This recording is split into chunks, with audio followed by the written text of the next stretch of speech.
Wanaree Tanner here at Metal Clay Artist Magazine.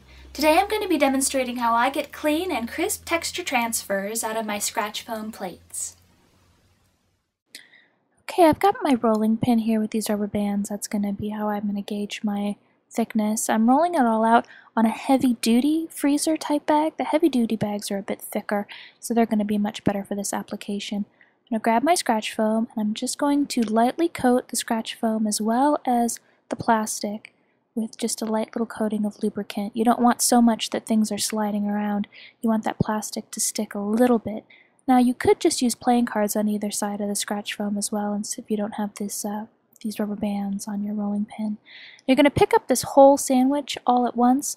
The plastic is actually going to hold the clay in place so that when we flip the whole thing over and then we go to reinforce that impression on the back of our scratch foam, it's not going to cause any kind of ghosting at all.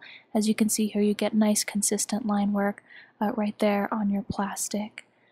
Now from there we're going to remove our excess clay, and the way I like to do that is I like to take this whole little contraption here and put it on top of a tile, and that way you can actually move your work surface to help you cut your clay out. The quicker you can move, the smoother you can move if you kind of have both hands working together there.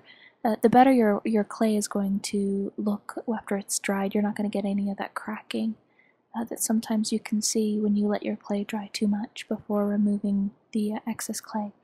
And now we're going to take off all of our extra there, pull it all back.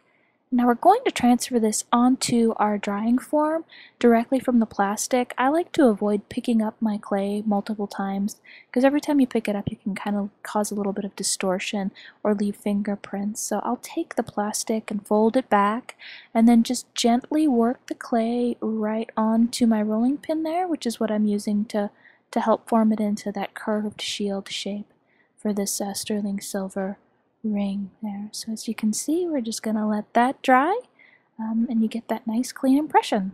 For the rest of this project, check out my article in Volume 4, Issue 1 of Metal Clay Artist Magazine, Sterling Silver Shield Ring.